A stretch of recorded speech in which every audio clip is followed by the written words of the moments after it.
Chapter 24. Mr. Blue stood silent, a goofy grin hanging upon his visage. "Come again?" Mr. White asked. The man in red shrugged. "I'm in the dark here too, but our mysterious benefactor, the obsequious architect, has been kind enough to leave us an audio explanation." Before his two former selves could ask any asinine questions, he'd queued up the audio.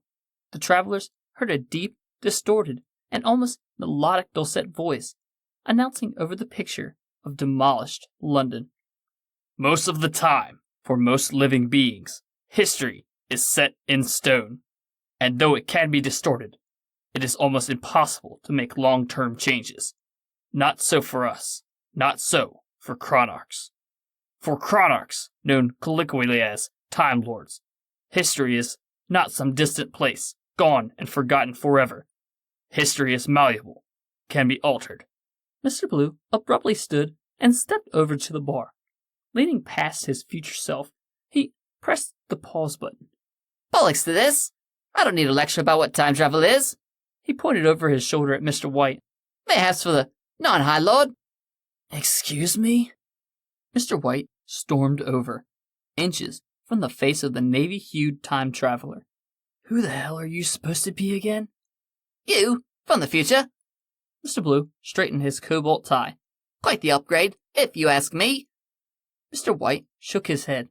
"No, I refuse to believe that I'm fated to morph into some cockney jackass who looks like he ate a Smurf and French kissed an electrical socket." "Ponce?" "Is that supposed to hurt my feelings? What the hell is a damn ponce? I don't even know what that means." The man in red shouted. "Enough! Both of you, shut up!" "But he—" "Shut up!"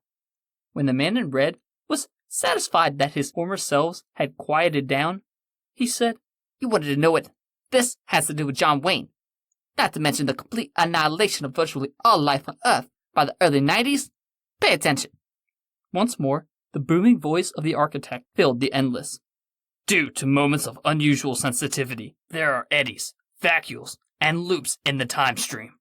Places where the membrane of realities is stretched thin, porous, especially when dealing with the temporal nexus point.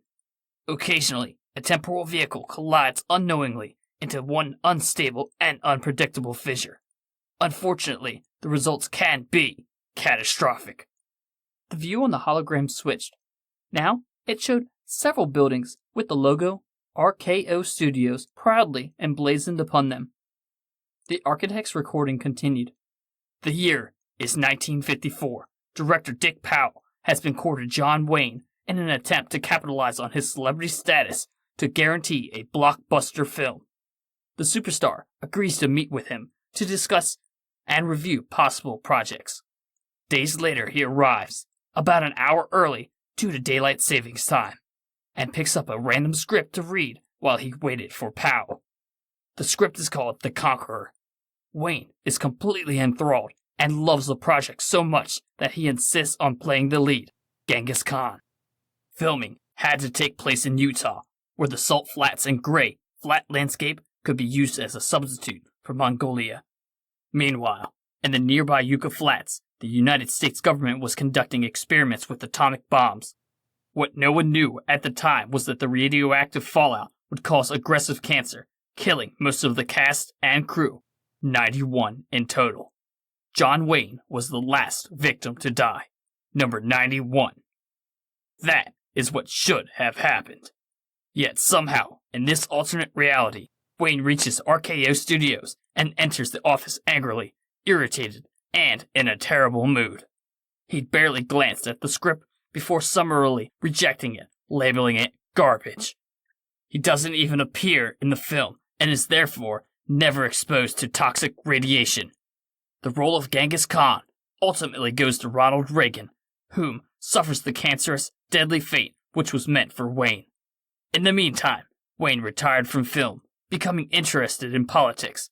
He was never handicapped by repeated illness and eventually becomes the 40th President of the United States.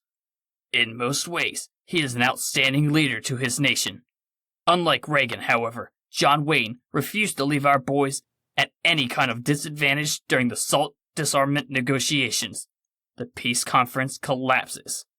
By 1988, tensions were running high, and a Russian submarine was tracking a NATO exercise that harried by American destroyer vessels, retaliating by torpedoing one of them, obliterating it. Within the hour, World War III had begun.